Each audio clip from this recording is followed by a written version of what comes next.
Vinay Kumar Saxena, who recommended a probe by the Central Bureau of Investigation (CBI). और ED ने उन्हें इस बार इसलिए भी अरेस्ट कर लिया क्योंकि उन्हें पिछले 9 बार क्वेश्चनिंग के लिए बुलाए जाने पर भी उनका कोई जवाब नहीं आया, ना ही वो खुद आए। विजय नायर, जो कि आम आदमी पार्टी के कम्युनिकेशंस इंचार्ज थे, उनको भी सितंबर 2022 में ईडी यानी कि इन्फोर्समेंट डायरेक्टरेट के द्वारा अरेस्ट कर लिया गया। और ये केस जिस तरीके से आगे बढ़ता जा रहा है वो लोगों की अटेंशन और सिक्योरिटी को लेकर के एक बड़ा मुद्दा बनता जा रहा है। Hello guys, myself Paresh Arora and welcome to this special video on why Arvind Kejriwal got arrested and what are the main reasons behind it. आज हम लोग बात करेंगे कि दिल्ली के पूर्व मुख्यमंत्री अरविंद केजरीवाल जी सलाखों के पीछे क्यों गए और उनके पीछे वहां जाने का क्या कारण था।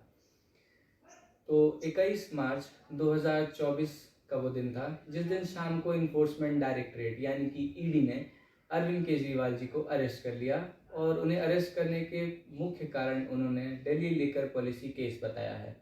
और आम आदमी पार्टी का ये तीसरा सबसे हाई प्रोफाइल केस था दिल्ली का, जिसमें कुछ बड़े नाम भी शामिल थे जैसे Arvind Kejriwal ji. This development follows the Delhi High Court refusal to grant him protection from arrest in liquor policy case.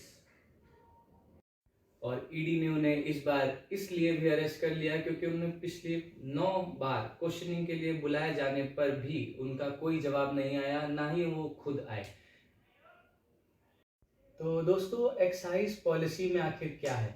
Excise policy कह ले या एक्साइज टैक्स कह ले, ये उस तरीके का टैक्स है जो हमारे प्रोडक्शन पे या सेल पे गवर्नमेंट लगाती है।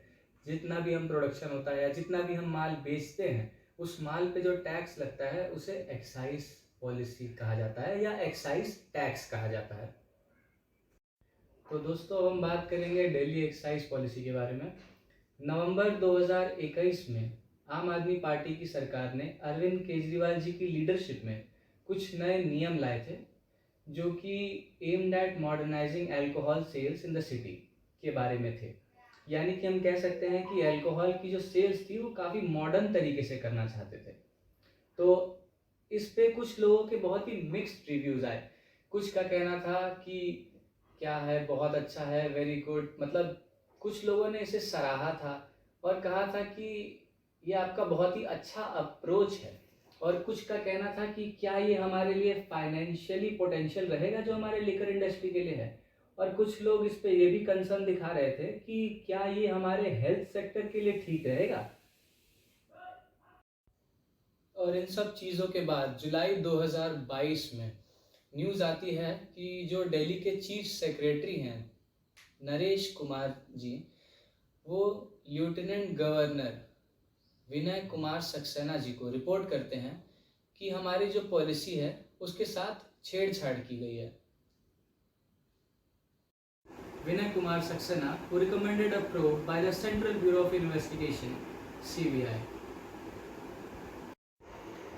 और जो रिपोर्ट आई थी उस रिपोर्ट के अनुसार हमारे नेशनल ट्रेजरी को 580 करोड़ का नुकसान हुआ है।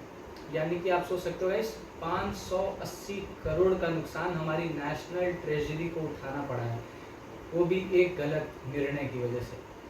और इन्फोर्समेंट डायरेक्टरेट ने तो इतना तक कह दिया है कि हमारे जो अरविंद केजरीवाल जी हैं उन्होंने ये सब अपने आम आदमी पार्टी को इंटेंशनली ऐसा नियम बनाया है कि उसको फ़ायदा पहुंचा सके, उनके कार्टेल को फ़ायदा पहुंचा सके और उनके जितने फॉर्मेशंस और प्रतिक्रियाएं उन्होंने दोहराई हैं उन सभी चीज़ों को फ़ायदा पहुंचा सके।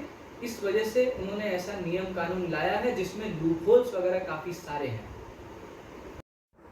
और हमारी इन्फोर्समेंट डायरेक्टरेट यानी कि ईडी का ये कहना है कि आम आदमी पार्टी की सरकार ने ऐसा इस वजह से भी किया है ताकि वो कई सारे बिजनेस को फ़ायदा पहुंचा सकें अपने फ़ायदे से। जैसे कि अगर आम आदमी पार्टी को कुछ फ़ायदा मिल रहा है तो उस फ़ायदे से वो जितने बिजनेसेस हैं उन सभी बिजनेसेस को कुछ फ़ायदा पहुंचा सकें, जैसे कि उनका जो लाइसेंस का जो फ़ी है उसे माफ़ करा सकें या कुछ डिस्काउंट वगैरह करा सकें।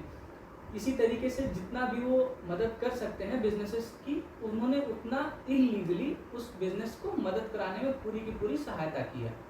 और इन सब के अलावा जो हमारे अरविंद केजरीवाल जी हैं उनकी इसमें मुख्य भूमिका रही है। और यहाँ तक कि जो ईडी ने ये भी कहा है कि जितना भी कोविड के टाइम पे रिलीफ फंड रिलीज हुआ था उसमें भी आम आदमी पार्टी ने खुद को सहायता दी है और उससे उन्होंने फ़ायदा पहुंचाया है अपनी पार्टी को। ईडी ने ये भी जाहिर किया है कि इस स्कैम में टोटल जितने भी प्राइवेट एंटिटीज़ दी हैं उन सभी को 12% के हिसाब से उनका कमीशन मिला है और 6% आम आदमी पार्टी को फ़ायदा पहुंचाया गया है।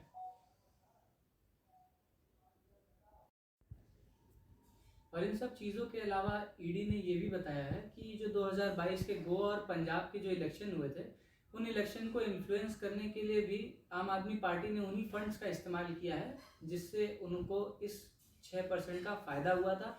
और इन सारे फंड्स को इसी तरीके से इस्तेमाल किया गया इन्फ्लुएंस करने के लिए जितने भी इलेक्शंस हुए हैं। The CBI conducted raids targeting Manish Sisodia, Deputy Chief Minister of Delhi। और इसके अलावा 3 और लोगों के भी नाम शामिल थे उसमें इस रेड में। और जब एफआईआर दर्ज कराई गई तो एफआईआर में मनीष सिसोदिया जी और उनके अलावा 14 और लोगों का नाम शामिल था, जिसमें से मनीष सिसोदिया जी को और उनके बाकी के मेंबर्स को सितंबर 2022 में अरेस्ट कर लिया गया। विजय नायर जो कि आम आदमी पार्टी के कम्युनिकेशंस इंचार्ज थे उनको भी सितंबर 2022 में ईडी यानी कि इन्फोर्समेंट डायरेक्टरेट के द्वारा अरेस्ट कर लिया गया। मार्च में इन्फोर्समेंट डायरेक्टरेट यानी कि ईडी ने कोर्ट को ये बताया कि ये जो एक्साइज पॉलिसी स्कैम है इसकी जो टोटल संख्या है वो 290 करोड़ से ज़्यादा का स्कैम है ये। और बीआरएस की जो लीडर हैं वो जैसे कि के कविता जी, उन्होंने आम आदमी पार्टी के टॉप लीडर्स को 100 करोड़ एज अ घूस दिया है ताकि वो इस पॉलिसी का फ़ायदा उठा सके। So guys, what are the accusations against the previous CM of Delhi, Arvind Kejriwal? तो जैसा अभी तक हम जानते हैं कि हमारे न्यूज़ के अकॉर्डिंग अरविंद केजरीवाल जी का मुख्य आरोपियों के साथ उठना बैठना था जिनको उन्होंने फोर्सफुली अपनी इस स्कीम में शामिल किया था, उनसे इस चीज़ का फ़ायदा ताकि आम आदमी पार्टी की सरकार को मिल सके। और इन सब के बाद जब इन्फोर्समेंट डायरेक्टरेट ने अरविंद केजरीवाल जी को 9 बार समन भेजे क्वेश्चनिंग के लिए तो भी अरविंद केजरीवाल न आए और ना ही उन्होंने इस बात का कोई जवाब दिया। यहाँ तक कि जब समझ लीजिए कि पिछले ही साल 2023 अक्टूबर में से लेकर के अभी तक मार्च 2024 तक ईडी ने अरविंद केजरीवाल जी को 9 बार समन किया है कि आप आइए, हमारे सवालों के जवाब दीजिए, हमें बताइए। पर केजरीवाल जी ने हर तरीके से इस चीज़ को नकार दिया है। तो दोस्तों, हमारे जो पूर्व मुख्यमंत्री अरविंद केजरीवाल जी का इन सब चीज़ों पर या इन सब बातों पर क्या टिप्पणी रही है? एक्चुअली अरविंद केजरीवाल जी अभी तक इस बात को मेंटेन किए हुए हैं कि जो ruling party Bharatiya Janata party है उनके इशारों पे सारी चीज़ें ईडी के द्वारा की जा रही हैं और ये सारी चीज़ें पॉलिटिकली मोटिवेटेड हैं ताकि आम आदमी पार्टी यानी कि अरविंद केजरीवाल जी की सरकार इस साल चुनाव में उतना अच्छा परफॉर्म ना कर पाए। ये सब भारतीय जनता पार्टी की साजिश है, ऐसा अरविंद केजरीवाल जी का कहना है। यहाँ तक कि उनके जो लॉयर हैं सिंघवी जी, उन्होंने तो कोर्ट में साफ साफ ये तक कह दिया है, the summonses lacked specificity and amounted to be a vague fishing expedition infringing upon the fundamental rights of Arvind Kejriwal. और ये केस जिस तरीके से आगे बढ़ता जा रहा है वो लोगों की अटेंशन और सिक्योरिटी को लेकर के एक बड़ा मुद्दा बनता जा रहा है। और ये जो अरेस्ट हो रहे हैं ये सारे अरेस्ट्स हमारे लाइफ और लिबर्टी के जो फंडामेंटल राइट्स हैं उन सबको तोड़ा जा रहा है। और जो मार्च में जो 16 बार अरविंद केजरीवाल जी को बुलाया गया था सवाल जवाब करने के लिए, उन सब में ईडी ने एक ही दिन में 16 बार अरविंद केजरीवाल जी को बुलाया है। सोचिए, अभी तक अगर उनको एक ही दिन में 16 बार बुलाया जा चुका है जबकि उनको पिछले साल अक्टूबर से बुलाया जा रहा था, लेकिन एक ही दिन में 16 बार ही बुला दिया गया अरविंद केजरीवाल जी को। तो जितना वो इतना दिन रुक सकते थे, क्या वो 2 महीना और नहीं रुक सकते थे? ऐसा उनके लॉयर अभिषेक मनु सिंघवी जी का कहना है। और आज भी जब अरविंद केजरीवाल जी को कोर्ट में जब पेशी के लिए बुलाया जाता है तो इस मुद्दे पे ईडी बात करती है कि अगर अरविंद केजरीवाल जी को टाइप 2 की डायबिटीज़ है तो वो आम खा रहे हैं, मिठाई खा रहे हैं, इन सब चीज़ों पे आजकल कोर्ट में बात हो रही है। तो दोस्तों अभी तक के लिए इतना ही। किसी और तरीके की नई रिपोर्ट अगर आती है तो I will be here with you. Signing off Sparsh Arora. Thank you for watching.